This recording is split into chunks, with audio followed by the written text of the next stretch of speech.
so glad you're joining me. Let me go ahead and show you how to start putting these pieces together. I know you are working diligently on getting all of your papers basted with your fabric. So what we're going to do is we're going to start with a half hexie and the jewel shape. And how we're going to line these up is we're going to have the large side of the half hexie on our left and the short on our right. And we're going to start with the jewel on top of the half hexie. And what we want to do is we want to line this up here. So what I like to do after I get it turned over and on this side, I like to kind of feel to see if the cardboard or the cardstock papers are exactly at the end. And then, of course, I will whip stitch from the corner down. So then you end up with this. So what we're going to do for our next piece is actually going to go right here. So you're going to line this one up again right here. And what I like to do sometimes, just to make sure that I'm sewing them together correctly, I'll take a few stitches, open it up, and see if it's lined up really well. If it's just off a little bit, sometimes I can just tug this piece up or down to get it in the right place. Now, of course, for those of you who like flat back stitch, just put a piece of tape on this, turn it over, and start stitching. But if you're like me and you really like that whip stitch, line it up, this point here. Now, one other unique thing is these 2 points should be lined up as well. And that's another way you can tell if you've got these lined up really good. So that will be your second piece. And then for your third piece, it's basically going to be the same thing. You're starting down on this side here and basting that way. So you'll do this piece first, this piece, and this piece. And there is a reason for that. If you do it the other direction and you start here, now you've got to try to fit this piece into there.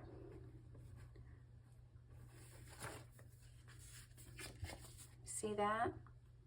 And then you're going to try to fit this piece into here. So that's not as easy as having these long flat seams to join it with.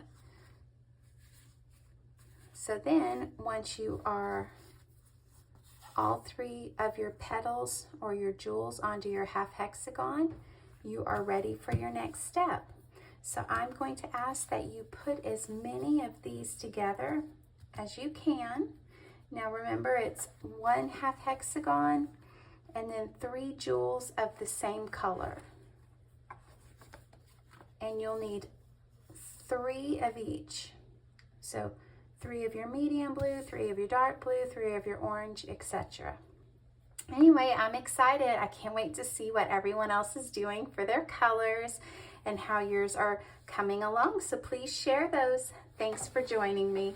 Stay tuned for a bonus episode on how to make this fun pincushion. Thanks. Okay, to make this here pincushion, we are going to need 6 of the jewels and 1 hexagon that is the same size as the jewels. If you don't have hexagon papers, you can just cut the edge of one of the jewels off. First thing you're going to do, or this is how I did it, you can attach yours differently if you'd like. So I'm going to sew these 3 together and then these 3 together.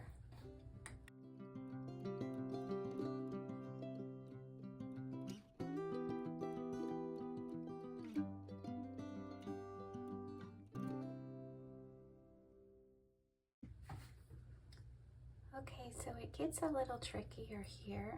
I've gotten all 6 jewels sewn together, to add the hexagon. The way I find easiest to do is to go ahead and join one edge here.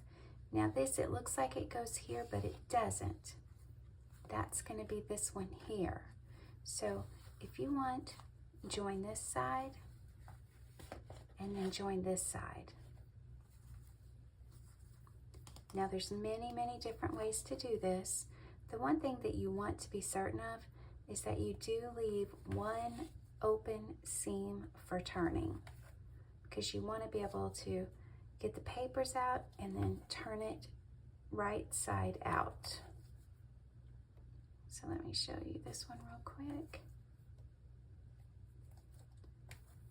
And I know I sewed mine together and I kept going, so I did have to rip out a seam. But if you just remember that you do one seam of the hexagon and then you're doing the seam of the jewel until you get around to the beginning.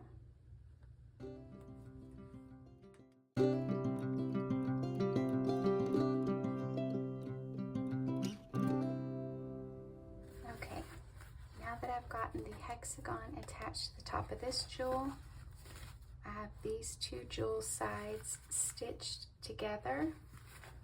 Now I need to go ahead and sew these two hexagons together. And then of course, after I sew those two, I need to fold this and sew this seam. And we're going to do that same thing all the way until we get to the last seam, and we're going to leave that open.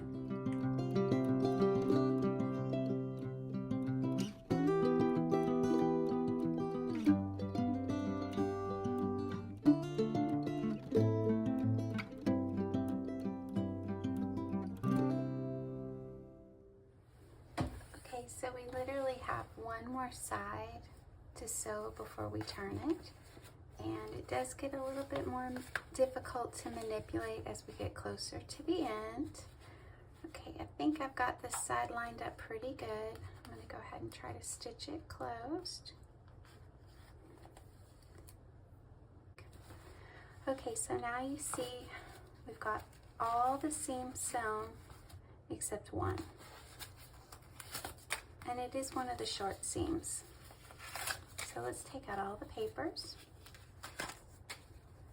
Now one thing you'll notice is once we get this turned out, this is going to look really wrinkled, probably just from this turning process, but I just start pushing it all through.